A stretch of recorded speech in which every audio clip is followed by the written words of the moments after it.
Hey folks, Kozzi here, drafting for Pick 1 Pack 1. This is the second draft that I've done today. The first one, unfortunately, I realised I had a technical issue and we couldn't use the footage.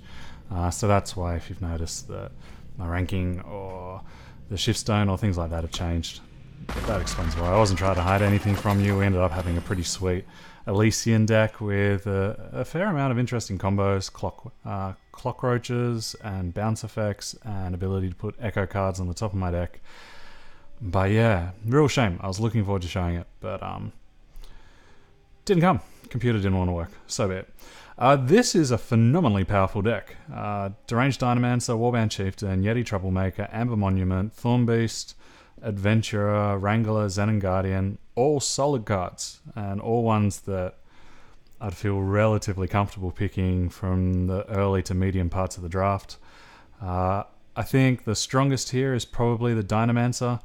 The ability to turn any of my previous creatures into a 5/5 is just huge, especially if those creatures have now become redundant. You know, they've done their job of blocking early and now they get to get an upgrade and have a lot of fun.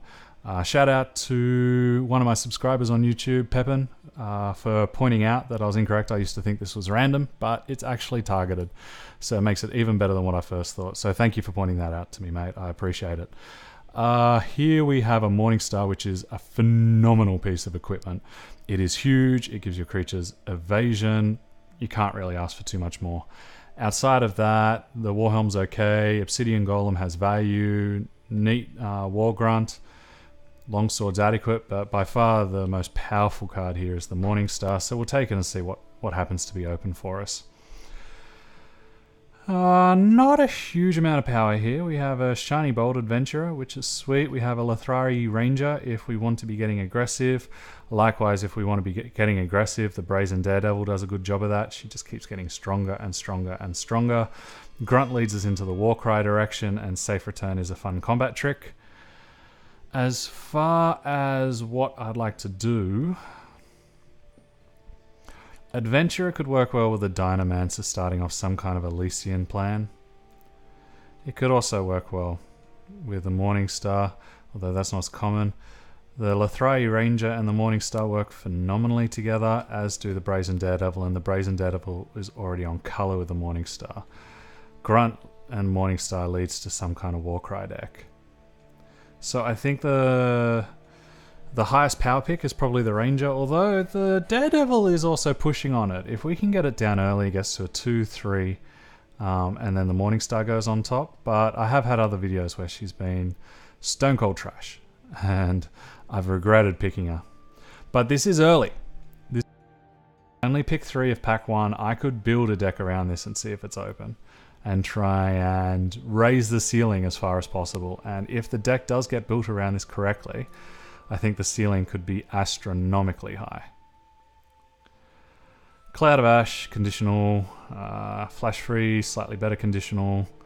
Cabal Cutthroat and Scavenging Vulture are probably the two best here. I think I prefer the Cutthroat. It's got a more consistent upside.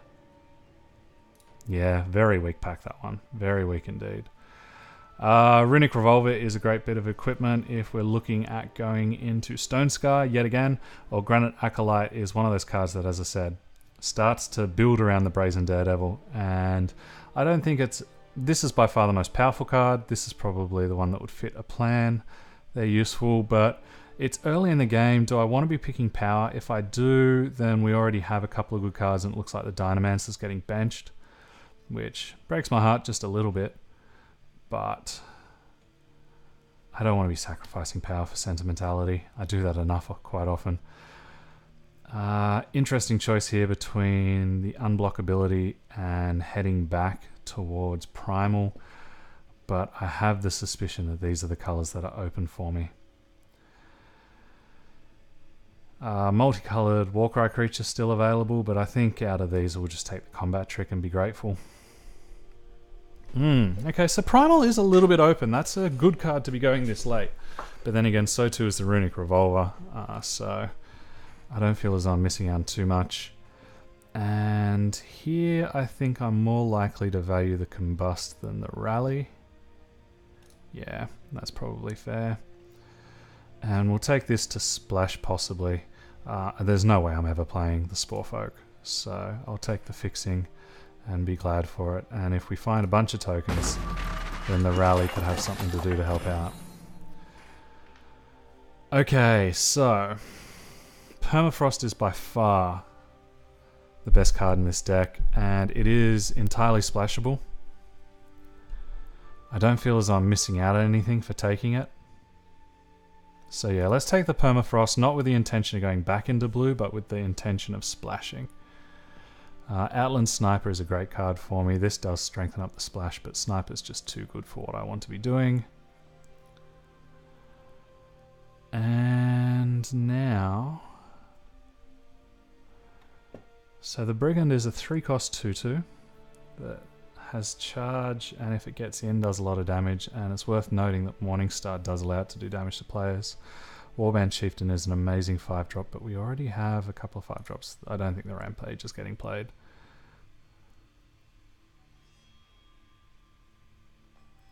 So my thinking is, this is a reasonable card, likely enough to make my deck, especially if I get a couple more pieces of evasion or, say, a quick draw equipment or something like that. This is objectively a much better card, but the improvement on the Runic Revolvers is only marginal, whereas the improvement on, say, a Rally or not getting the right curve is much more with the Brigand. So I think we'll take that for that reason. I think it upgrades my deck more effectively.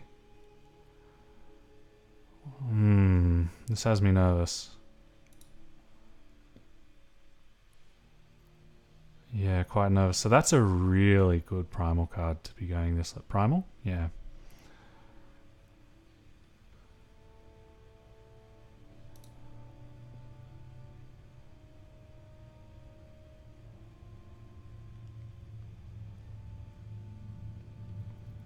Yeah, I don't... Actually, I do have a Combust. Okay, so I should be taking the Recogulators here. Okay, this reassures me a bit, seeing an Acolyte, although it is late. And I haven't seen much before it. I don't think it's likely that I'll be splashing for the Valkyrie. The Acolyte's too good for what I want to do. Okay, perhaps it was just that these were thin packs in red. To see cards like this go this late is quite unusual, when we saw nothing for so long. Ooh, yes please. Oh, that's pretty sweet too. Talking just about what they look like right now rather than the actual quality of the cards. Don't have any 1-drops, not interested, but premium removal in foil that I'll be using in Constructed. Get in my deck and be happy. Okay, so we could take another Brigand. We could take a Rampage. I think I still want to be making sure I get the creatures that I need. I'd love to see a Torch or two. Strangers dealing double damage is weird. I don't think we're going to be doing much with it. Instead, we'll just keep on with our plan of pumping up our creatures. And I could be tempted into getting the feeding time on the splash. I could be tempted getting fixing, but I think right now the sidearm does too much for me. We have a Reckless guy who would love to keep running in. We have these ones that do double damage to players, but are currently a little bit underpowered. So I think the sidearm works better for what I'm trying to achieve right now. Yeah, some interestingly good cards going late. How expensive is our top end? We've got a couple of 5s. We've got space for a 6. The Blood Beetle could be quite good in this deck. But I think I'd like to have the Cyclops. He's pretty aggressive, pretty fun. And I'm not interested in the Renegade, not interested in the Rampager. Icebreaker is a card that's difficult for me to beat. And I don't think I'm going to be playing the Heavy Axe, so we'll just get rid of that and not have to worry about it. And I'll take another sidearm, thank you. And we've already got a whole bunch of Magma Javelins. I think we've got 2 here, so there's no chance of me playing a 3rd. So instead we'll take the Treachery, so I've got something to think about. And the Feln Stranger is great for us. It fixes up our colours a little bit more. Hellfire Rifle is okay. We'll take the banner and see if we need it. Oh, that is absolutely brilliant for us. Okay, so let's clean up a bit. I don't think the Dynamancer's getting in. I don't think we're going to be seeing the Flyer, unfortunately. Cyclops looks good. Very good cards. Oh, very good card. Not so great, which is a shame. I would have loved if we would have had a rare in our colours that was better than this. So our choice really is between the Ornate Katana and the Blackguard Sidearm.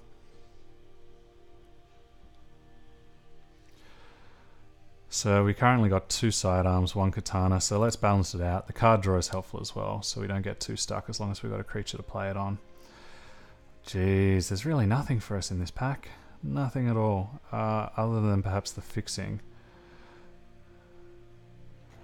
The Stranger is a nice 1-drop, but I really want to make sure I can play this Permafrost, so we'll take the Feln Banner now. And the Sharpshooter is a good pickup for us.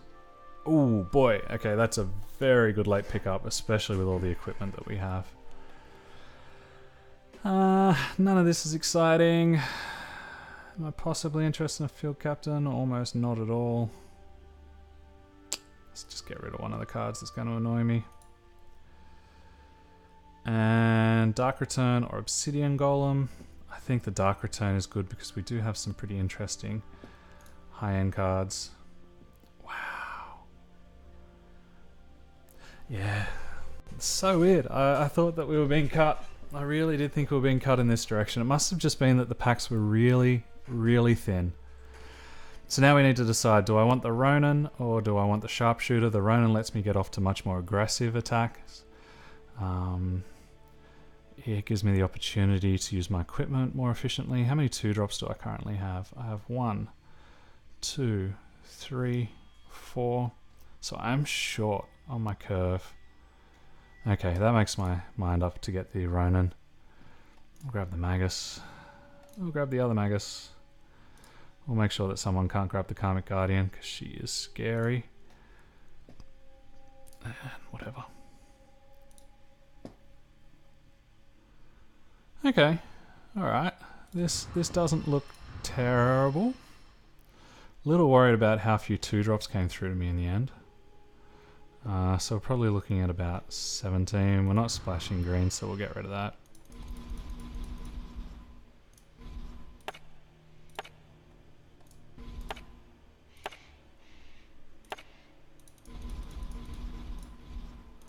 And a question I'd like to ask myself is if I can still fit him in. I think the answer is probably no, but it doesn't hurt to ask the question. So we have 18 here currently, so we can afford to drop a Shadow Sigil. We have a reasonable number of units, so we can look at cutting those if they're bad. I think Treachery was more speculative than anything else. It's an interesting piece of tempo if I get it early, but if I get it late, it's going to be doing stone cold nothing for me because any unit that they have in their hand, they probably would have played already. I don't think I'm going to be wanting that many. Yeah, I think this was just me making sure that all stones were left or make sure that nothing was left unchecked.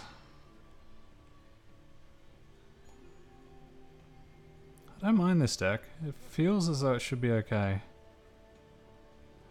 There's nothing that's really, no loose fat. So this is currently 8 plus 6 is 14, 16, is that right? Might be 1 too low when we've got so many 5s. We need red pretty badly, so that gives us 8 sources of purple, 9 sources of red, and an extra... Okay. So it's 10 and 10 and 3 on blue, which I'm happy with.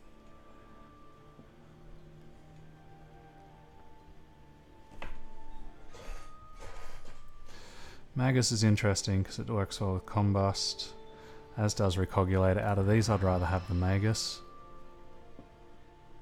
Javelin is one of my few pieces of removal. I don't have any torches to help me out. 2-2 unblockable is interesting because it could get relatively big relatively quickly. And that piece of evasion is nice. So 1, 2, 3, 4, 5, 6, 2 drops. 1, 2, 3, 4, 5, 6, 3 drops. I can't really afford to cut any creatures from there, I don't think. Perhaps this isn't the deck that needs a frontline Cyclops.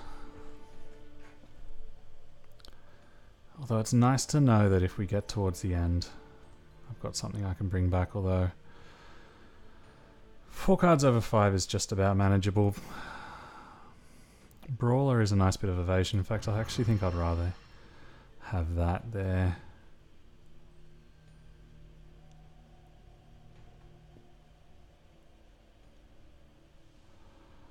Pair of Brigands. They're a really nice kind of bit of evasion at the end for the top deck, but they can get me in trouble in the mid to late game.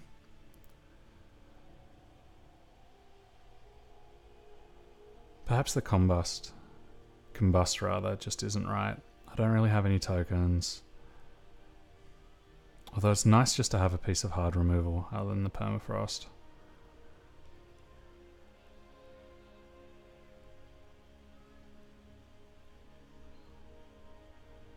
Can I afford to go down to 16? No, having 2 5s. If my top was 4, I could contemplate it a lot more seriously.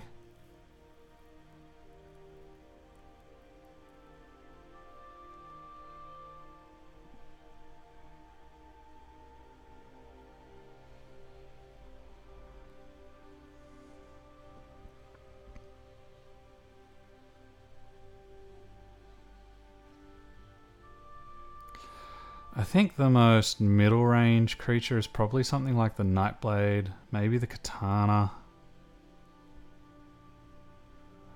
Maybe we don't want 2 Blackguard sidearms, but I can't really see my creatures getting through much without it. They kind of really need the help. Maybe the Cutthroat is the weakest. It's just a bear with lifesteal rather than being a bear with fixing. Although I'm nervous about cutting my cheap creatures. Maybe the Magus is the go. No, I think he has too much versatility. Alright, let's get rid of the Cutthroat. I think this is it. It looks like a reasonably aggressive curve. I like the fact that we can still permafrost something and we have 2 pieces of genuine hard removal. Yeah, let's give this a shot. Thanks for watching so far, folks. It's Kozzi drafting for Pick 1 Pack 1.